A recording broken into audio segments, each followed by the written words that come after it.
Hello friends, स्वागत है आप सभी का हमारे YouTube channel AR math classes में। कल के सेशन में हमने औसत शुरू किया था और इस सेशन में भी औसत को हम कंटिन्यू करते हैं। लेकिन उससे पहले एक सूचना आपके लिए है कि हमने इसी चैनल पे कक्षा 10 यूपी बोर्ड के लिए गणित का एक नया प्लेलिस्ट बनाया है और उसमें हमने वीडियो डालना शुरू कर दिया है और ये वीडियो हमारा कंटिन्यू रहेगा जब तक कि कक्षा 10 का मैथ खत्म ना हो जाए। अतः आप उस वीडियो को जो कक्षा 10 के विद्यार्थी हैं उन तक ज़्यादा से ज़्यादा शेयर कीजिए ताकि उनका लाभ हो। तो हम औसत का एक सवाल देखते हैं कि एक नाव के 10 नाविकों में से 56 किलोग्राम व्यक्ति के स्थान पर एक व्यक्ति आने से इनके औसत भार 800 ग्राम की वृद्धि होती है। नए नाविक का भार ज्ञात करो। तो जब भी आपको इस टाइप का सवाल मिलता है तो सबसे पहले आप सवाल को ध्यान से पढ़िए और उसमें ये ज्ञात करिए, ये देखिए कि क्या दिया गया है और क्या पूछ रहा है। तो फिर से एक बार पढ़ते हैं हम कि एक नाव के 10 नाविकों में, एक नाव है जिसमें 10 नाविक हैं, में से 56 किलोग्राम व्यक्ति के स्थान पर, एक 56 किलोग्राम का व्यक्ति है, उसके स्थान पर नया व्यक्ति आने से औसत भार में 800 ग्राम की वृद्धि होती है। नए नाविक का भार ज्ञात करो। तो हम क्या देख रहे हैं कि 56 किलोग्राम भार का एक व्यक्ति है जिसके स्थान पर कोई दूसरा व्यक्ति आता है जिससे औसत भार में क्या होती है, वृद्धि होती है। यानी औसत भार में वृद्धि होना यह दर्शाता है कि आने वाले व्यक्ति का भार इस जाने वाले व्यक्ति 56 किलोग्राम से कुछ ज्यादा है, तभी तो औसत भार में वृद्धि हो रही है। अगर कम होती, औसत भार में कमी होती, तब क्या होता, इसका मतलब आने वाले व्यक्ति का भार 56 से कम है। तब आप क्या करेंगे कि नए व्यक्ति के आने से, नए व्यक्ति के आने से कुल भार में वृद्धि, नए व्यक्ति के आने से कुल भार में वृद्धि। आप देखिए कि औसत कितना है, 800 ग्राम। कितने व्यक्तियों का औसत है ये 800 ग्राम, 10 व्यक्तियों का। तो 800 ग्राम, तो कुल वृद्धि कितनी हुई है, 10 गुणे 800 ग्राम। अब एक काम करिए, ये 800 है तो किलोग्राम में बदलना पड़ेगा। तो ग्राम को किलोग्राम में बदलने के लिए क्या करते हैं, 1000 से भाग देते हैं, क्योंकि 1 किलोग्राम में 1000 ग्राम।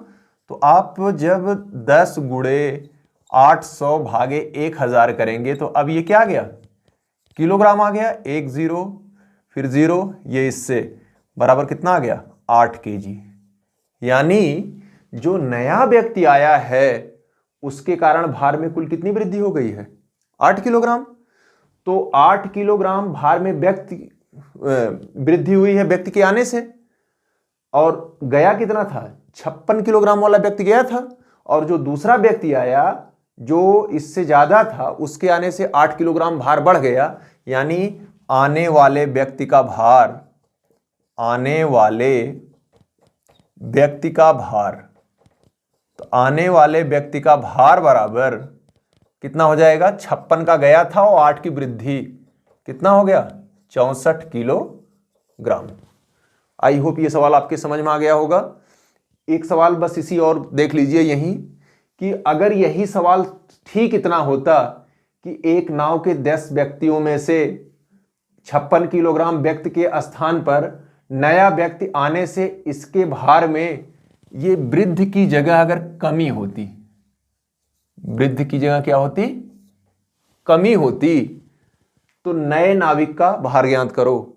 तो जब औसत भार में कमी होती, इसका मतलब आने वाले व्यक्ति का भार 56 किलोग्राम से कम है, तब आप यहीं लिखते नए व्यक्ति के आने से कुल भार में वृद्धि की जगह क्या लिख देते, कमी लिखते, बाकी सब यही रहता। और तब आप लिखते आने वाले व्यक्ति का भार, चूंकि कमी हुई थी तो अब ये घटाते और ये आंसर क्या आ जाता, 48 kg। आई होप इसी सवाल में दोनों चीजें आपके समझ में आ गई होंगी। अगर वृद्धि हुई है तो इसका मतलब आने वाले व्यक्ति का भार ज्यादा है, तब आप भार में वृद्धि निकालेंगे और उस वृद्धि को जितने किलोग्राम का व्यक्ति गया है उसमें जोड़ देंगे, पहला सवाल था। अगर ठीक किसी एक व्यक्ति के स्थान पर आने से दूसरे व्यक्ति के आ जाने से भार में कमी हुई है, इसका मतलब दूसरा व्यक्ति जो आया है वो पहले वाले व्यक्ति से कम भारी है या उसका भार कम है, तो फिर भी आप करना वही है, आपको जो वृद्धि निकाले थी वो कमी निकालेंगे, बस अंतर ये आएगा कि आने वाले व्यक्ति का भार बराबर क्या करेंगे, माइनस कर देंगे। तो आई होप ये दोनों टाइप के सवाल आपके समझ में आ गए होंगे। हम अब एक और एग्जाम्पल देखते हैं।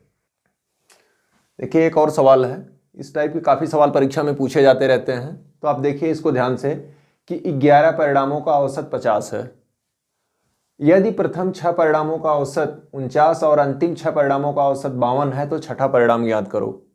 तो देखिए समझने के लिए हम क्या करते हैं कि 12 कोई अंक ले लेते हैं, जैसे A, B, C, D, E, F, G, H, I, J, K, L। ये आपके सवाल का पार्ट नहीं है, केवल मैं आपके समझने के लिए बता रहा हूं। ये एक बार आपके दिमाग में बैठ जाएगी, फिर सवाल में कुछ नहीं है। देखिए इसमें कह रहा है कि ये सभी परिणामों का जो औसत है वो कितना है, 50 है। आई होप क्लियर होगा। औसत बराबर क्या होता है, सभी परिणामों का योग बटे परिणामों की संख्या, यानी A, B, C, D, E, F, G, H, I, J, K, L का कुछ अलग अलग मान होगा, कितना मान होगा उससे आपको मतलब नहीं है, बस आपको इतना जानना है कि इनका कुछ मान होगा और इनकी टोटल संख्या कितनी है, 12 है।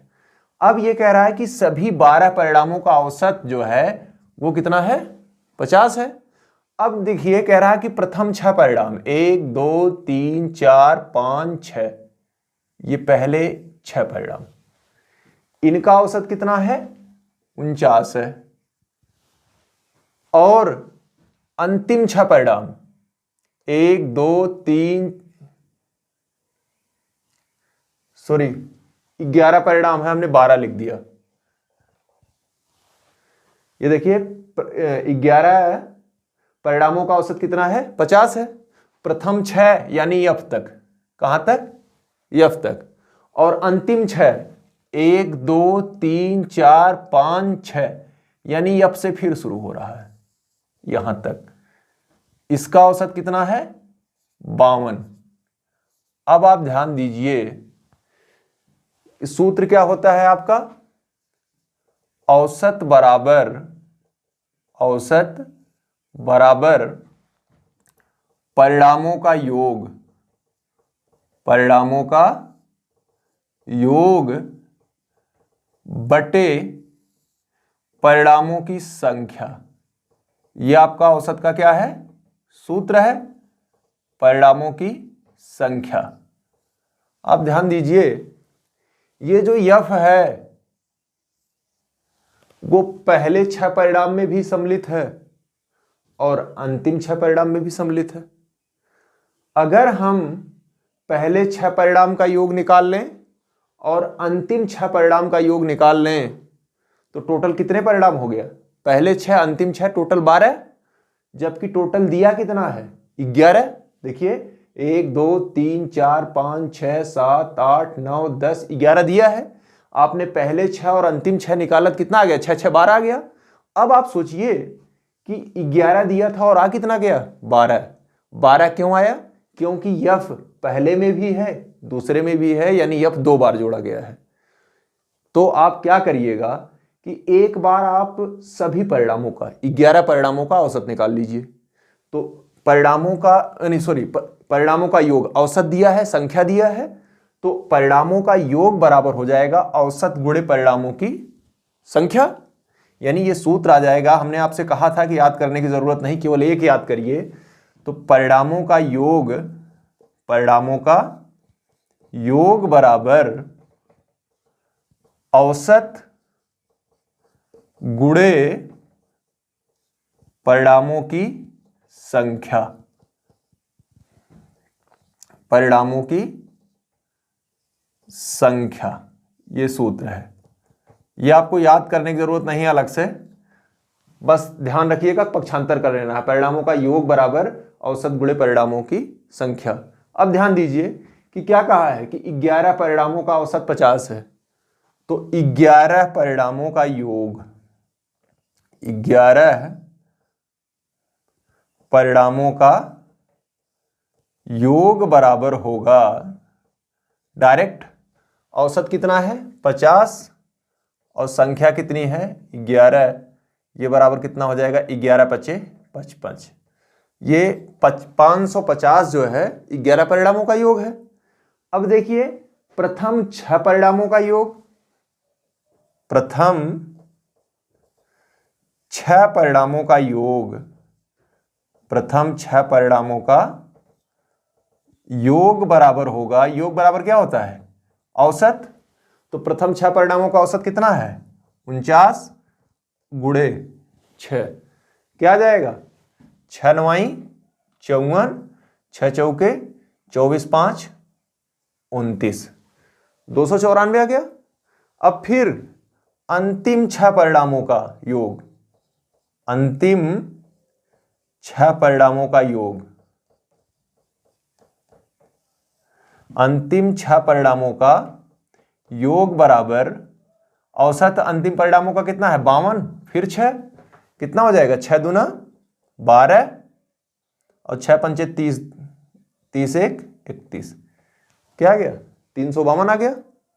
अब देखिए आप फिर यहां से चलिए देखिए एक बार फिर इसको समझने के लिए जस्ट कि प्रथम 6 परिणामों का औसत योग निकाल लीजिए, अंतिम 6 परिणामों का योग निकाल लीजिए। जब आप दोनों को जोड़ेंगे तो क्या आएगा 12 परिणामों का योग आएगा।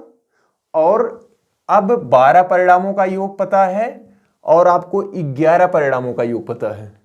जब 12 परिणामों के योग में से 11 परिणामों का योग निकाल लेंगे, घटा लेंगे, तो आपका जो एक परिणाम 2 बार जोड़ा गया उसका माना जाएगा और वही आपको ज्ञात करना है। तो आप लिखेंगे छठा परिणाम, छठा परिणाम, तो छठा परिणाम बराबर इस प्रकार सवाल ही सेट होगा कि 11 देगा, 13 देगा, 15 देगा, ठीक है। अगर 15 देगा तो 8वां परिणाम पूछेगा जो बीच में होगा, अगर 17 देगा तो बीच में कौन सा होगा 9वां परिणाम होगा, तो आपसे 9वां परिणाम पूछेगा। तो ये हमेशा ध्यान रखिएगा कि 11 है, 11 में 1 जोड़कर 2 से भाग देंगे तो क्या आ जाएगा छठा परिणाम ही बीच में होगा, बराबर होगा। तो इन दोनों को जोड़ लीजिएगा, कितना 294 धन 312 ऋण 550। क्यों?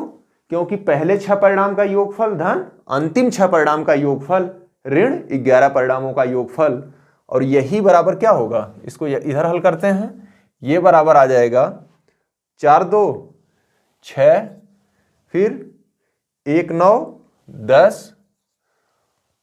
3 2 5 1 6। देखिए कहीं कुछ मिस हुआ है, ये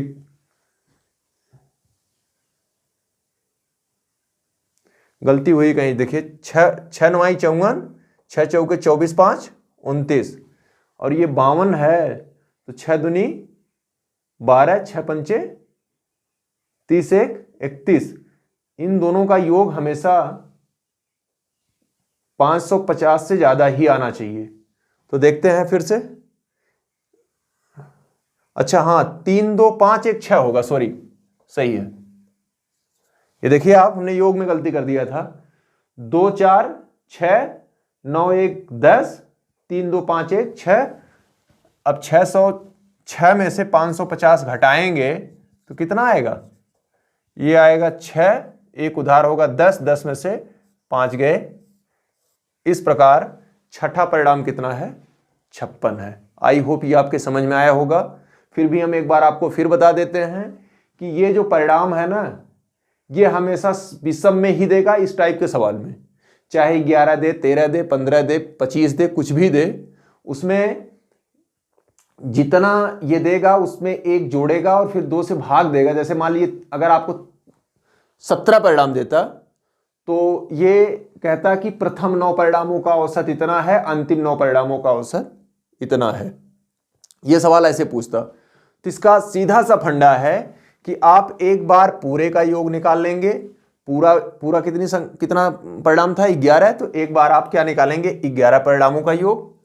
फिर आप प्रथम आधे परिणामों का योग, योग कैसे निकालना है, औसत गुणे परिणामों की संख्या से, फिर अंतिम आधे परिणामों का योग, फिर आप क्या करिएगा कि बीच वाला परिणाम बराबर प्रथम आधे परिणामों का योग धन अंतिम आधे परिणामों का योग ऋण कुल परिणाम का योग। अब आप दोनों जोड़ करके घटा लेंगे, वही आपका क्या होगा, आंसर होगा। तो हम अगला सवाल देखते हैं। एक कक्षा के 24 छात्रों में से 6 की औसत ऊंचाई 1 मीटर 15 सेंटीमीटर, 8 की औसत ऊंचाई 1 मीटर 5 सेंटीमीटर तथा शेष की औसत ऊंचाई 1 मीटर 11 सेंटीमीटर है। इन सभी छात्रों की औसत ऊंचाई ज्ञात करो। तो जब आपको औसत ऊंचाई की बात आती है तो औसत बराबर कितना होता है, सभी के ऊंचाइयों का योग बटे छात्रों की संख्या। यानी अगर सबकी ऊंचाई अलग अलग मालूम होती तो जैसे 24 छात्र हैं, 24 छात्रों को ऊंचाई दी होती तो हम 24 छात्रों की ऊंचाई जोड़ लेते और बटे क्या कर देते 24, आपका आ जाता आंसर। लेकिन यहाँ 24 छात्रों की ऊंचाई दी नहीं है। लेकिन आप ध्यान दीजिए कि 6 की औसत ऊंचाई दी है, 6 की औसत ऊंचाई दी गई है, तो आप लिख लेंगे 24 छात्रों की ऊंचाई का योग, 24 छात्रों की ऊंचाई का योग। तो आप ध्यान दीजिए बराबर हो जाएगा, 6 छात्रों को औसत ऊंचाई दी है तो आप 6 छात्रों की ऊंचाई का योग निकाल लीजिए। 24 छात्रों की ऊंचाई का योग बराबर 6 छात्रों की ऊंचाई का योग प्लस 8 छात्रों की ऊंचाई का योग, 8 छात्रों की ऊंचाई का योग प्लस शेष मतलब 8 6 14, 24 टोटल हैं, बचे कितना 10 बचे हैं। अरे भाई टोटल 24 हैं, 6 छात्र यहां हो गए, 8 यहां हो गए, बच कितने गए 10। यानी शेष मतलब 10 छात्रों की ऊंचाई का योग। अब देखिए छात्रों की संख्या पता है और औसत पता है।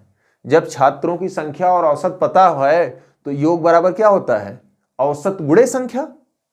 तो औसत ये बराबर कितना हो जाएगा, औसत कितना है 1 मीटर 15 सेंटीमीटर। आप ध्यान दीजिए 1 मीटर प्लस 15 सेंटीमीटर मतलब 15 में 100 का भाग, ये बराबर क्या हो जाएगा 1.15 बराबर 1.15। हम डायरेक्ट उसको उतना ना लिख करके हम क्या लिख देते हैं 1.15 औसत गुणे संख्या 6। ये क्या हो गया 6 छात्रों की ऊंचाई का योग प्लस 8 छात्रों की ऊंचाई का योग। तो 8 छात्रों का औसत कितना है 1 मीटर 5 सेंटीमीटर। तो वैसे 1 मीटर धन 5 सेंटीमीटर यानी 5/100 करेंगे बराबर 1.05 बराबर कितना हो जाएगा 1.05। यहां क्या आया 1.05 गुणे 8 धन 10 छात्रों का ऊंचाई कितना है, शेष छात्रों का 1 मीटर 11 सेंटीमीटर। तो इसको हम डायरेक्ट लिख देते हैं 1.11 गुणे 10। ये आ गया आपका। तो फिर कितना आएगा गुणा कर लीजिए 6 पंचे 30, 6 करना में 6 3 9, फिर 6 करना में 6। ये कितना आएगा 15 अट्ठे 5 अट्ठे 40, ये पूरा आ जाएगा। फिर 8 करना में 8, फिर ये कितना आ जाएगा 11.10 कर लीजिए। ये देखिए 6 पंचे 30, 6 करना में 6 3 9, हमने 3 लिख दिया था। अब आप क्या करिए जोड़ लीजिए। जब आप जोड़ेंगे 0 0 0, 1 4 5 और 5 9 14 4। अब यहां कितना बचा 1 और 8 9, 6 15, 1 16 और ये 2, 26.40। ये तो क्या हो गया, 24 छात्रों के ऊंचाई का योग हो गया। तो औसत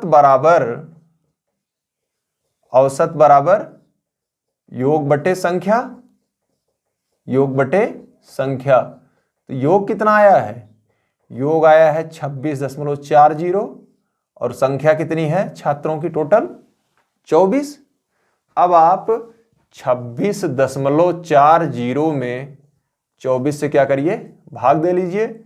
24 से करना में 24 2 बच गया, फिर 4 आया, 24 से करना में 24 कैंसिल, 0 आया। जब 0 उतारते हैं 0 बढ़ा भी देते हैं 2 अंक के बाद दशमलव। इस प्रकार ये कितना आ गया, 1.0 मीटर। ये तो मीटर में है, चाहे आप इतना उत्तर लिखिए और चाहे आप लिख लीजिए 1 मीटर 10 सेंटीमीटर। यही आपका क्या है, आंसर है। आई होप ये सवाल आपके समझ में आया होगा। नहीं आया है तो फिर से आप वीडियो पीछे करिए, देखिए। हम देखते हैं अगला सवाल। प्रथम 9 अभाज्य संख्याओं का औसत ज्ञात करो। तो प्रथम 9 अभाज्य संख्याएं आप लिख लीजिए। तो एक हमने आपको बताया ना भाज्य है ना अभाज्य है। सबसे छोटी जो अभाज्य संख्या है वो क्या है, 2। 2 के बाद वाली अभाज्य संख्या 3, 3 के बाद वाली 5, 5 के बाद वाली 7, 7 के बाद 11, फिर 13, फिर 17, फिर 19। कितने हुए देखिए, 1 2 3 4 5 6 7 8 और लास्ट वाली अभाज्य संख्या क्या है, मतलब 9वीं अभाज्य संख्या, लास्ट नहीं सॉरी।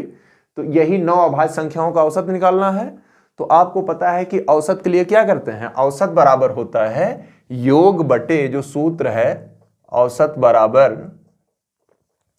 योग बटे संख्या, परिणामों का योग बटे संख्या। तो हम 60 में योग बटे संख्या लिख देते हैं, परिणामों का योग बटे परिणामों की संख्या। तो ये बराबर हो जाएगा क्या, इन सबको जोड़ लीजिए। जब सबको जोड़ेंगे तो कितने अभाज्य संख्याओं का औसत निकाल रहे हैं, टोटल कितना है 9। अब जब जोड़ेंगे तो कितना हो जाएगा, देखिए 9 3 12, 12 7 19, 19 3 22, 1 23, 23 7 30, 5 35, 3 38, 2 40 की 0, हासिल 4, 4 2 6, 1 7 8 9 10, यानी टोटल आ गया 100, 100 बटे 9। अब 100 में आप 9 से भाग दे दीजिए, 9 एकन्ना में 9, 1 फिर 9 एकन्ना में 9, यानी 11 आपका 11 सही 1 बटे 9। यही क्या हो गया आंसर। बहुत ही आसान सवाल। बस इतना आपको ध्यान में रखिए कि 2 जो है ये अभाज्य संख्या है। कभी कभी गलती से चूंकि 2 सम लिख रहा है तो आप मानवीय भूल होती है और 2 को लोग भाज्य संख्या समझ लेते हैं। कभी कभी पूछता है कि सबसे छोटी अभाज्य संख्या ज्ञात करो, तो सबसे छोटी अभाज्य संख्या बताओ और विकल्प में 1 2 3 4 है तो लोग तुरंत 1 को मार देते हैं। आप ध्यान रखिएगा कि एक सबसे छोटी अभाज्य संख्या 1 नहीं बल्कि क्या है, ये 2 है। इतना आप ध्यान में रखिएगा। तो आई होप सवाल समझ में आ गया होगा। और जैसे अगर यही पूछ ले कि प्रथम 9 प्राकृतिक संख्याओं का औसत निकालो, प्रथम 9 प्राकृतिक संख्याओं का औसत निकालो, तो फिर वही होगा योग प्रथम 9 प्राकृत संख्याओं का योग, 9 प्राकृत संख्याओं का योग बटे क्या हो जाएगा 9। अब आप देखिए ध्यान से, प्राकृत संख्याओं के योग के लिए n प्राकृत संख्याओं के योग के लिए क्या है, n × n + 1/2 है, ये सूत्र है। तो जब 9 प्राकृत संख्याओं के लिए है तो n बराबर क्या हो जाएगा, 9 हो जाएगा। 9 × 9 9 + 1/2 बटे 9, 9 9 से कैंसिल, 9 1 10 बटे 2, 10 बटे 2 बराबर 5। हालांकि आप अगर ऐसे भी निकालते, प्रथम 9 प्राकृत संख्या लिखते 1 2 3 4 5 6 7 8 9 और अगर सबको आप जोड़ देते तो सबका योगफल देखिए 50 आएगा। 3 3 6 4 10, 5 15 नहीं, देखिए कितना आ रहा आपका प्रथम 9 प्राकृत संख्याओं का योग। 3 3 6 4 10 5 15 15 6 21 21 7 28 8 36 36 9 45 45 आया। और वैसे भी 45 और 9 कहा है तो 9 पचे 45, तब भी आपका कितना आया? 5 आया आंसर। तो आई होप इस टाइप के जितने सवाल होंगे, अगर जैसे आपसे पूछता है, कल हमने पिछले सेशन में बताया भी था कि प्रथम 50 प्राकृत संख्याओं का योग निकालिए। तो प्रथम 50 प्राकृत संख्याओं का जब योग औसत निकालने की बात कहेगा तो n बराबर 50 हो जाएगा। 50 50 धन 1 बटे 2 और बटे संख्या 50 कट जाएगा, ये होगा 50 1 51 बटे 2, 51 बटे 2 जब करेंगे तो 2 दूना 4, 2 पच्चे 10, 25.5, ये आपका क्या होगा? औसत होगा। तो हम और सवाल देखते हैं। 5 संख्याओं का औसत 18 है, एक संख्या छोड़ देने पर औसत 16 हो जाता है। ध्यान से देखिए क्या पूछ रहा है कि 5 संख्याओं का औसत 18 है, एक संख्या जब छोड़ देते हैं कितनी संख्या बच गई? पहले 5 थी, अब कितना हो गया? 4। 5 संख्याओं का औसत 18 है और एक संख्या छोड़ देने का मतलब 4 संख्याओं का औसत 16 है।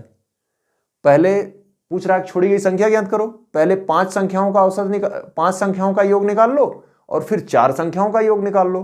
अब 5, जैसे मान लीजिए हम कहते हैं कि 5 लोगों को मिला करके 500 रुपया है और 4 लोगों को मिला करके 450 रुपया है, तो एक लोग के पास कितना था? 500 में से 450 घटा दीजिए, 50 रुपया एक लोगों के पास था। यही हुआ ना, बस यहां भी वही है। 5 संख्याओं का औसत 18 है, तो आप लिखिएगा 5 संख्याओं का योग। 5 संख्याओं का योग, योग बराबर क्या होता है? औसत गुणे संख्या। तो औसत कितना है? औसत आपका 18 और गुणे कितना है? 5, तो 18 पच्चे 90 हो गया। यानी 5 संख्याओं का योग कितना है? 90। फिर एक संख्या छोड़ दी गई, तो अब कितनी संख्या बची? 4। तो अब क्या करेंगे? 4 संख्याओं का योग। 4 संख्याओं का योग अब बराबर क्या होगा? औसत गुणे योग, यानी औसत गुणे संख्या। तो हम औसत कितना है? अब 16 गुणे संख्या 4 बराबर कितना हो गया? 64। देखिए 5 संख्याओं का योग 90 और 4 संख्याओं का योग 64। तो छोड़ी गई संख्या, छोड़ी गई संख्या बराबर कितना हो गया? 90 ऋण 64। ये कितना होगा? 6 और 8 बचा, 8 में से 6 गए 2। छोड़ी गई संख्या क्या है? 26। बहुत सिंपल है। आप वैसे भी देखिए 90 में से 26 घटा लीजिए, 64 बचेगा, ठीक है, और 64 में 4 का भाग दे दीजिए, 16 उत्तर आ जाएगा। तो आई होप ये बहुत ही सिंपल सवाल समझ में आया होगा। तो अगला सवाल देखते हैं। यहां 50 संख्याओं का औसत कितना है? 38 है। 50 संख्याओं का औसत 38 है। यदि इनमें 2 संख्याएं 45 और 55 छोड़ दिया जाए। देखिए 50 संख्याएं थी, आपने 45 और 55 2 संख्याएं छोड़ दिया, बचा कितना? 48। कह रहा है शेष संख्याओं का औसत ज्ञात करो। यानी अब 48 संख्याओं का औसत ज्ञात करना है। 48 संख्याओं का औसत बराबर 48 संख्याओं का योग बटे 48 होगा। अब इसमें जो प्रॉब्लम आ रही है वो 48 संख्याओं का योग वाली प्रॉब्लम आ रही है कि 48 संख्याओं का योग हम कैसे ज्ञात करें। यहां देखिए 50 संख्याएं और औसत दिया हुआ है। भाई अगर 48 संख्याओं का योग आपको दे ही देगा तो आपसे पूछेगा क्या? भाई योग दे दिया तो आप तो उसमें 48 से भाग देंगे, औसत निकल आएगा। तो आपको 48 संख्याओं का योग निकालना है। कैसे निकालेंगे? पहले यहां से 50 संख्याओं का योग, 50 संख्याओं का योग। जब 50 संख्याओं का योग बराबर क्या होगा? औसत गुणे संख्या। औसत गुणे संख्या। औसत कितना है? औसत 38 है और संख्या कितनी है? 50। तो 5 8 40 और 5 3 15 4 19। इस प्रकार योग कितना आ गया? 1900। अब 2 संख्याएं छोड़ी गई हैं, तो जो दोनों संख्याएं छोड़ी गई हैं उसको आप घटा लेंगे। भाई यही तो होगा, जो छोड़ दी गई हैं इसका मतलब हटा दी गई हैं। तो 48 संख्याओं का योग, 48 संख्याओं का योग बराबर क्या होगा? 1950 संख्याओं का योग ऋण 45 धन 55। भी यही तो होगा कि टोटल 1900 में से भी 50 संख्याएं थी, 50 संख्याओं का योग आपने निकाला 1900। इस 1900 में दो संख्याएं छोड़ी गई हैं, यानी 45 और 55 छोड़ी गए हैं। 45 55 जोड़ लो और उनके योगफल में से घटा लो तो कितना आ जाएगा? 1900 ऋण कितना 100 बराबर कितना हो गया? 1800। अब ये 48 संख्याओं का योग आ गया। तब शेष मतलब 48 संख्याओं का औसत का क्या सूत्र है? योग बटे संख्या, योग 1800 और संख्या 48, भाग दे लीजिए तो आपका कितना आएगा? यहां 24 आ जाएगा, यहां कितना आ जाएगा? 900। फिर यहां 12 आ जाएगा, यहां आ जाएगा 450। फिर 2 से भाग दे दीजिए, देखिए 6 आ जाएगा, यहां आ जाएगा 2 और 2 सत्ते 14, 75 आ जाएगा। 3 से भाग दे दीजिए तो 3 9 27, 7 5 12, 12 तो 14, 3 से कटेगा ही नहीं तो 275 बटे 6 कर दीजिए, कितना आ जाएगा? 275 बटे 6। अब आप इसको सरल कीजिए तो कितना आ जाएगा? 6 चौके 24 और बचा कितना? 3, 6 पंचे 30, 45 सही 5 बटे 6। ये आपका क्या है? आंसर है। तो उम्मीद करता हूं कि आपका ये सवाल जो है बिल्कुल समझ में आ गया होगा। आप चाहें तो भाग दे के दशमलव में लिख सकते हैं। तो उम्मीद करता हूं कि ये सेशन आपके लिए काफी उपयोगी रहा होगा। Thanks for watching.